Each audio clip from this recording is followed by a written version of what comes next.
오늘 아침에 우리에게 주시는 하나님의 은혜의 말씀은 출애굽기 21장 18절에서 36절까지의 말씀 다 같이 합독하도록 하겠습니다. 사람이 서로 싸우다가 하나가 돌이나 주먹으로 그의 상대방을 쳤으나 그가 죽지 않고 자리에 누웠다가 지팡이를 짚고 일어나 걸으면 그를 친 자가 형벌은 면하되 그간의 손해를 배상하고 그가 완치되게 할 것이니라. 사람이 매로 그 남종이나 여종을 쳐서 당장에 죽으면 반드시 형벌을 받으려니와 그가 하루나 이틀을 연명하면 형벌을 면하리니 그는 상전의 재산임이라. 사람이 서로 싸우다가 임신한 여인을 쳐서 낙태하게 하였으나 다른 해가 없으면 그 남편의 청구대로 반드시 벌금을 내되 재판장의 판결을 따라 낼 것이니라.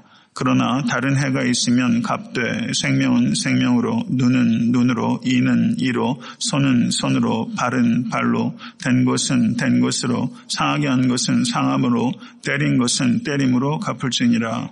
사람이 그 남종의 한 눈이나 여종의 한 눈을 쳐서 상하게 하면 그 눈에 대한 보상으로 그를 놓아줄 것이며 그 남종의 이나 여종의 이를 쳐서 빠뜨리면 그 이에 대한 보상으로 그를 놓아줄지니라. 소가 남자나 여자를 받아서 죽이면 그 소는 반드시 돌로 쳐서 죽일 것이요 그 고기는 먹지 말 것이며 임자는 형벌을 면하려니와 소가 본래 받는 버릇이 있고 그 임자는 그로 말미암아 경고를 받았으되 단속하지 아니하여 남녀를 막론하고 받아 죽이면 그 소는 돌로 쳐 죽일 것이요 임자도 죽일 것이며 만일 그에게 속죄금을 부과하면 무릇 그 명령한 것을 생명의 대가로 낼 것이요 아들을 받든지 딸을 받든지 이 법규대로 그 임자에게 행할 것이며 소가 만일 남종이나 여종을 받으면 소 임자가 은 30세겔을 그의 상전에게 줄 것이요 소는 돌로 쳐서 죽일지니라. 사람이 구덩이를 열어두거나 구덩이를 파고 덮지 아니하므로 소나 나귀가 거기에 빠지면 그 구덩이 주인이 잘 보상하여 짐승의 임자에게 돈을 줄 것이요 죽은 것은 그가 차지할 것이니라.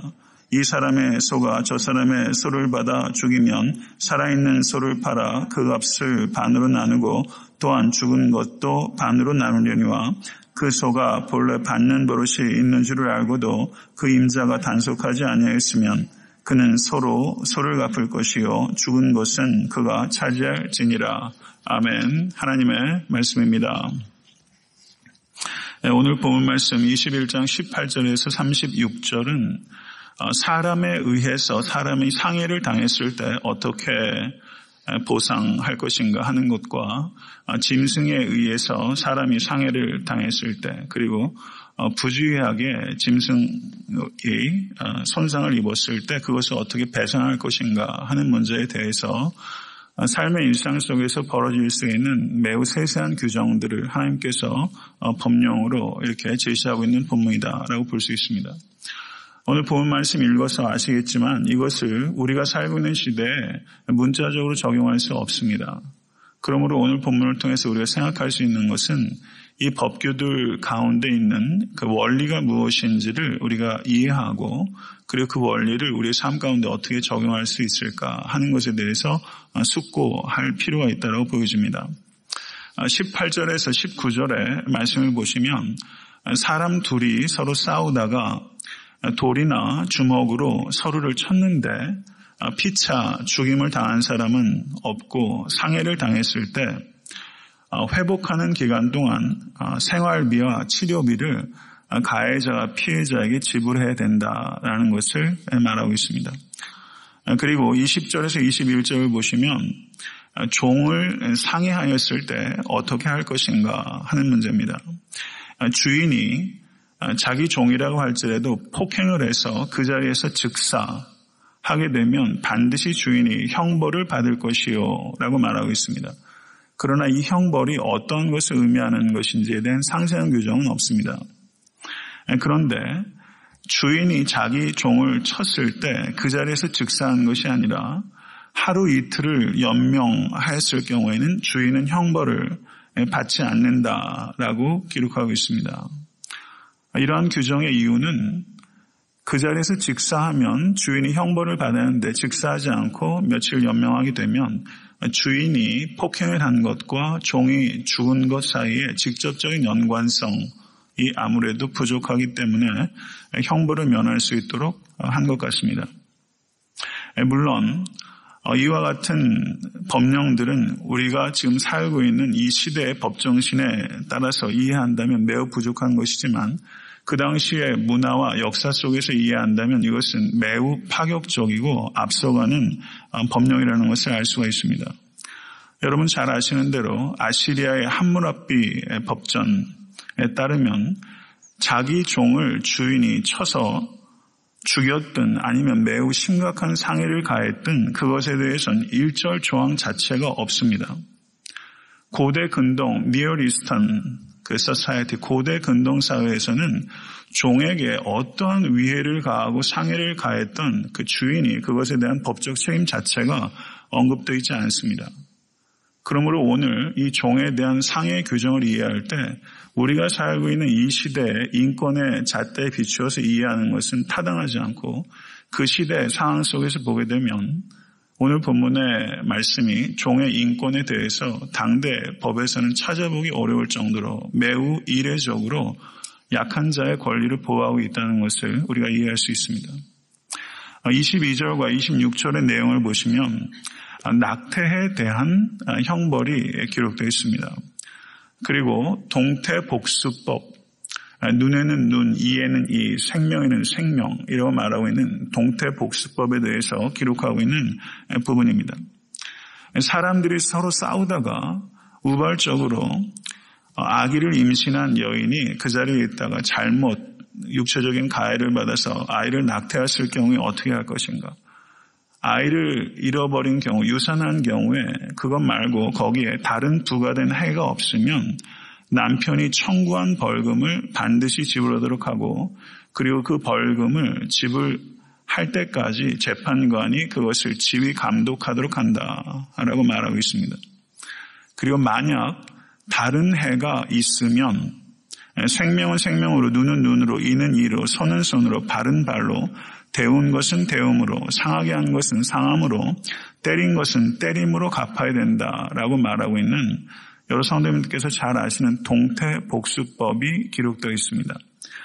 동태복수법이란 이 한자를 통해서 여러분들 예상하듯이 같을 동자, 그리고 모양 태자, 되돌릭 복자, 원수 숫자, 법법자를 사용해서 동일한 모양으로 되갚는다, 이런 뜻입니다. 그래서 동태복수법을 다른 말로 동해복수법이라고 합니다. 구약 성경에 오늘 본문에 기록되어 있는 이 동태복수법이 언급되고 있는 부분이 두 군데 더 있습니다. 하나는 출애굽기 23장에서 25절 오늘 본문이고 또 하나는 레위기 24장 17절에서 21절에 기록되어 있고 그리고 마지막으로는 신명기에 기록되어 있습니다. 신명기 제 기억으로는 19장인데요. 제가 타이핑을 하면서 지금 이 부분이 누락됐네요. 19장 21절 제가 다시 컨펌해 드리겠습니다. 여기 보시면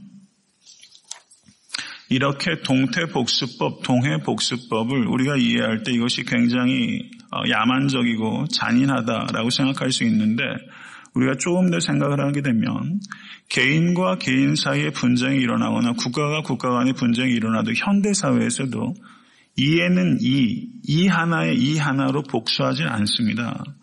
사람은 이 하나가 깨지게 되면 이 5개를 깨뜨려야 그 직성이 풀리죠.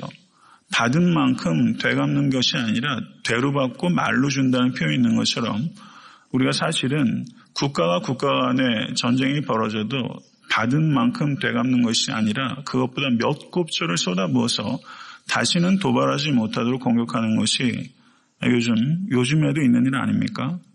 남북 간의 문제에 있어도 그 원점 타격해서 몇 배를 응징해서 다시 도발하지 못하도록 하는 것이 현대 국가 간에도 일어난 일입니다.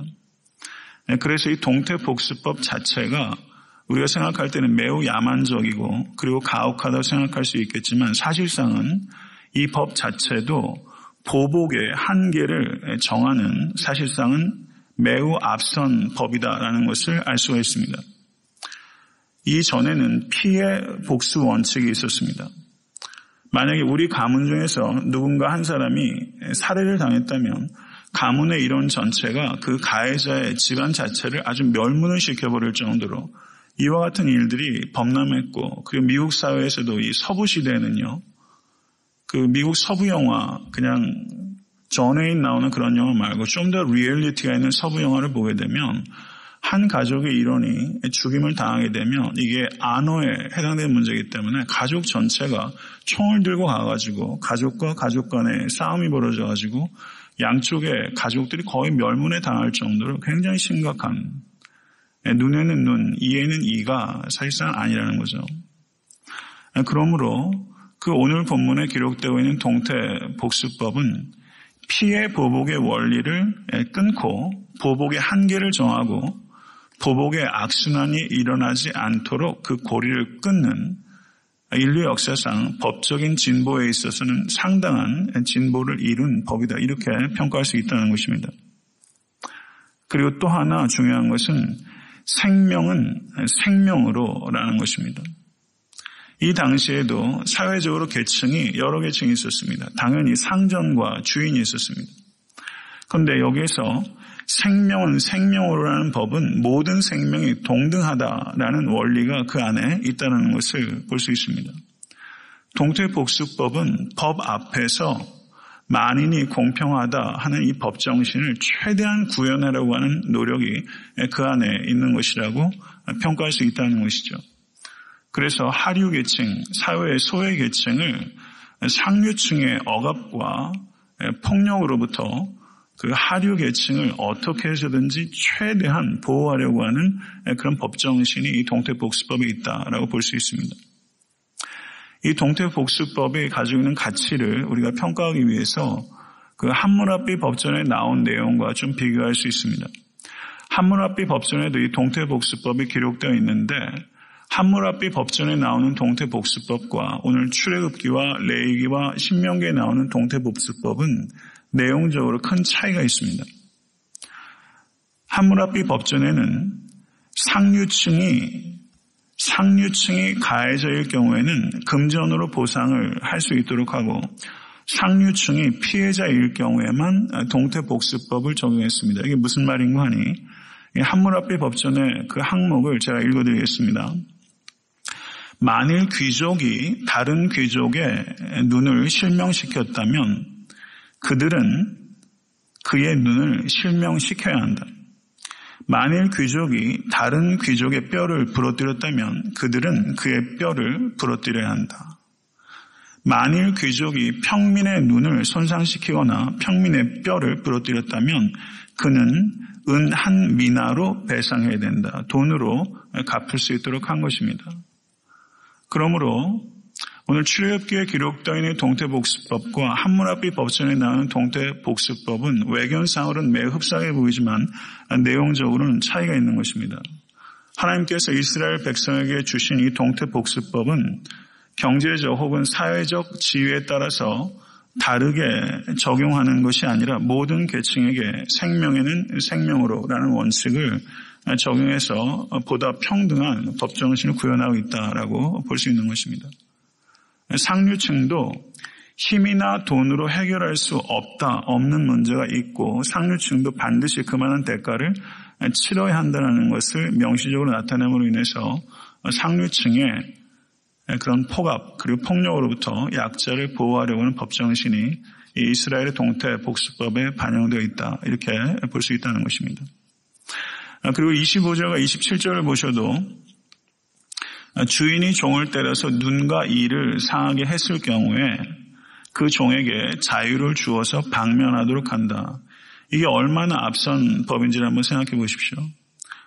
바벨론이나 히타이트 같은 나라에서도 주인이 종에게 상해를 입혔을 때는 금전적인 보상만 지불하도록 언급하고 있지 그 종 자체를 자유를 줘서 방면하도록 하는 규정은 전혀 없습니다. 그리고 28절에서 32절의 내용을 보시면 짐승에 의해서 사람이 상해를 받았을 경우를 언급하고 있습니다.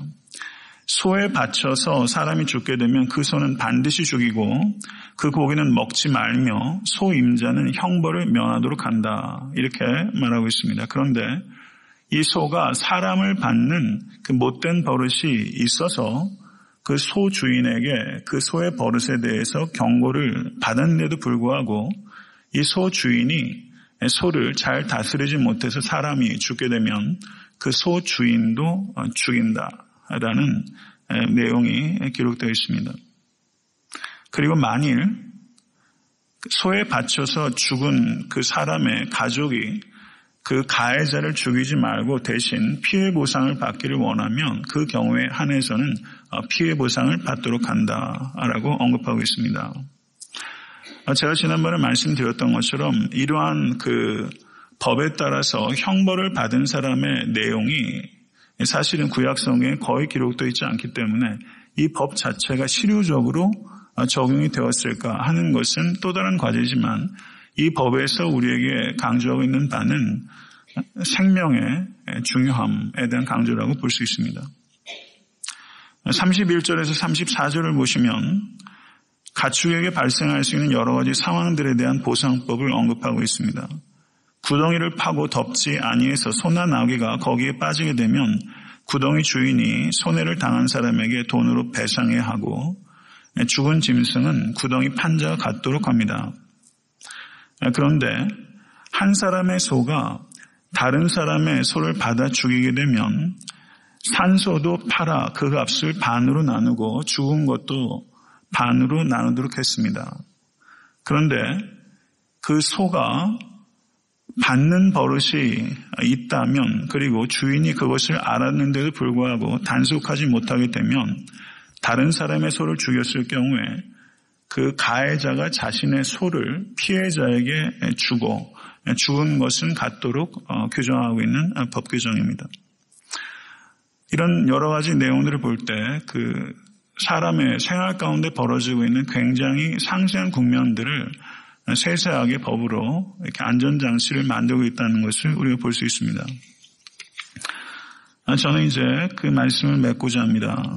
특별히 그 동태복수법을 그 예수님께서 산상수훈에서 언급하신 바가 있습니다. 마태복음 5장 38절에서 44절의 말씀을 보시면 또 눈은 눈으로 이는 이로 갚으라였다는 것을 너희가 들었으나 나는 너희에게 악한 자를 대적하지 말라. 누구든지 내 오른편 뺨을 치거든 왼편도 돌로 대며 또 너를 고발하여 속옷을 가지고자 하는 자에게 겉옷까지도 가지게 하며 또 누구든지 너로 억지로 오리를 가게 하거든 그 사람과 심리를 동행하고 내게 구하는 자에게 주며 내게 구고자 하는 자에게 거절하지 말라. 또 내 이웃을 사랑하고 내 원수를 미워하라 하였다는 것을 너희가 들었으나 나는 너희에게 이르노니 너희 원수를 사랑하며 너희를 핍박하는 자를 위하여 기도하라.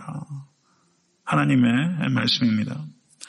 산상수훈이 기록되어 있는 것이 마태복음 5장과 6장과 7장입니다. 근데 산상수훈에 기록되어 있는 신약시대의 윤리의 정수는 바로 마태복음 5장 이 후미에 있는 이 말씀이라고 볼 수 있습니다. 사도 바울께서도 로마서 12장 19절에서 21절에 말씀하시기를 내 사랑하는 자들아 너희가 친히 원수를 갚지 말고 하나님의 진노하심에 맡기라. 기록되었으되 원수 갚는 것이 내게 있으니 내가 갚으리라고 주께서 말씀하시니라.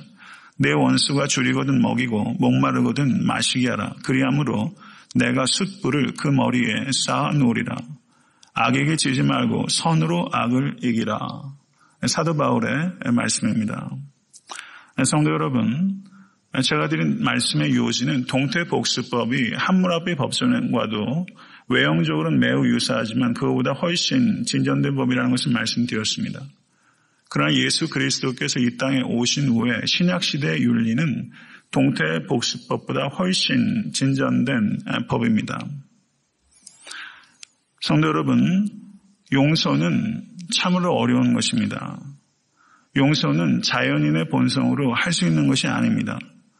그러나 예수 그리스도께서 십자가 위에서 자신을 못 박은 로마 군병들을 위해서 용서의 기도를 드리셨고 제가 몇 주 전에 설교한 바와 같이 스테반이 자신에게 돌을 던지는 자를 용서하는 중보에 기도를 들으셨습니다. 이것은 예수 그리스도께서 우리에게 그와 같은 용서의 기도를 하기 원하신다는 것을 의미하는 것이고, 스테반의 예는 그와 같은 기도를 그리스도인들은 드릴 수 있다는 가능성이 있다는 것을 우리에게 말씀하고 있는 것입니다. 오늘 이 아침에 여러분과 제가 결단하기 원하는 것은, 혹시 누군가 우리가 마음속으로 용서가 되지 않는 누군가가 있다면, 용서는 감정의 문제가 아니라 믿음의 문제라는 것을 받아들이실 수 있게 간절히 바랍니다. 용서하기 위해서는 몸부림이 있어야 되고 기도의 씨름이 있어야 됩니다. 핍박하는 자를 위해서 기도하라고 주님이 말씀하신 이유는, 핍박하는 자를 위해서 몸부림치는 기도가 없으면 원수를 사랑할 수 없기 때문입니다. 루이스 시머스라는 신약학자가 있습니다. 이분이 쓴 책 중에 용서의 기술이라는 책이 있습니다. 제가 읽고 서가에도 제가 갖다 놨는데 혹시 가능하시면 한번 읽어보시기 바랍니다. 용서의 기술이라는 책입니다. 용서의 기술은 달리 말하면 사랑의 기술입니다. 결국 사랑에 성공한다는 것은 용서에 성공한다는 것을 의미하는 것입니다. 요셉이 형들이 기근을 피해서 애굽에 음식을 찾으러 왔을 때 시므온을 옥에 가뒀습니다. 그리고 그 뒤에 여러 가지 일어난 일들은 성도님께서 잘 아시는 바입니다. 왜 시므온을 옥에 가뒀다고 생각하십니까? 보복의 의도가 있었기 때문입니까?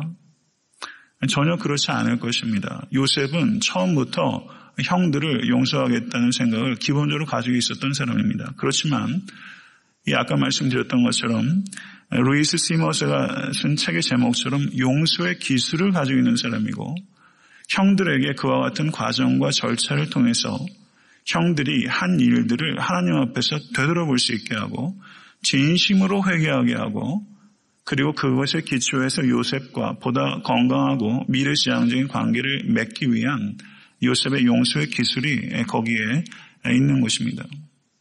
성도 여러분, 용서를 해야 된다는 당위성을 가지고 있을 때에도 용서의 기술을 발휘하지 못하면, 용서를 어설프게 하면 이 관계가 회복되지 못하고 오히려 그것이 또 다른 상처가 되는 경우가 굉장히 많습니다.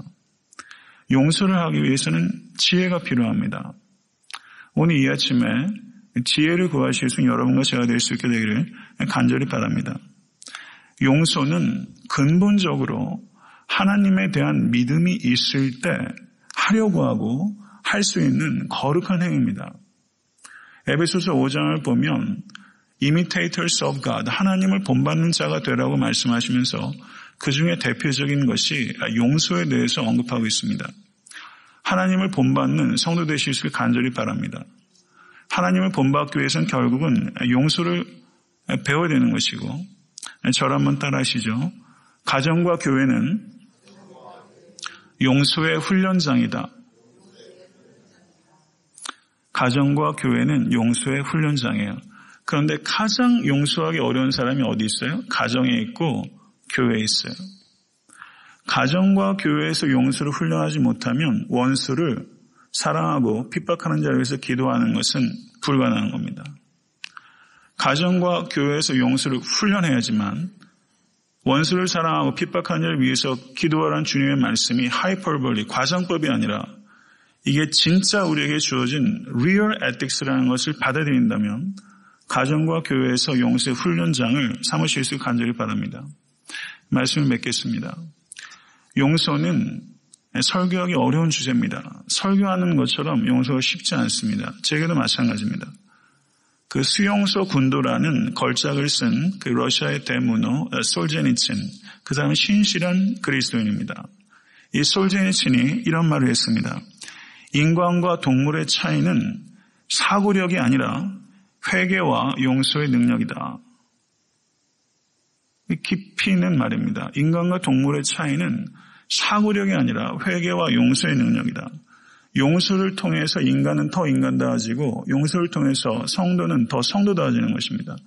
이 아침에 성도 여러분, 혹시 마음속에 작은 응원이라도 가지고 있는 누군가가 있다면 용서는 감정의 결단이 아니라 믿음의 결단이고 그리스도께서 우리에게 요청하는 바입니다. 그분을 마음속에 풀어놓으심으로 말미암아 자유함을 얻으실 수 있게 되기를 우리 주 예수 그리스도 이름으로 간절히 축원합니다.